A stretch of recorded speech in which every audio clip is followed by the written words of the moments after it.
forward, naikabite. Way they go. Right here, right now, from the outside, Totis best done on the inside. Yes, Pogi. Lakota Creek, Scotland Yard, invincible. And well, is the early trailer. Totis best, Scotland Yard, right here, right now, running down on the inside. Lakota Creek, yes, Pogi alongside. Invincible, well, going along for the first time.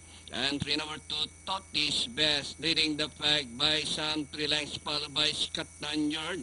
Right here, right now, is racing third by some 3 lengths and running fourth by a length and a half. Yes, Pogi, Lakota Creek, Invincible, and well, is still running at the tail of the field, working towards the back. Totis Best by a length and a half. Scotland Yard running in second. Right here, right now, getting closer from the outside. Yes, Pogi. Dakota Creek down on the inside. As Totis Best, Scotland Yard in the middle.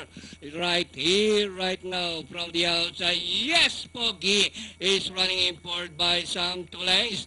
Inside the last 500, Totis Best, Scotland Yard. Right here, right now, is racing from the outside as the action swing towards the long Nike stretch run with Scotland Yard 1A right here, right now, and running down on the inside is Totis Best once again, and yes, Pogi, and in the last 150 meters more to run is Scotland Yard, Totis Best right here, right now, yes, Pogi in the middle, Scotland Yard, yes, Pogi on the outside, and finally it's going to be close between yes, Pogi, Scotland Yard. Totis Best right here, right now. Well, Lakota Creek and Invincible comes last.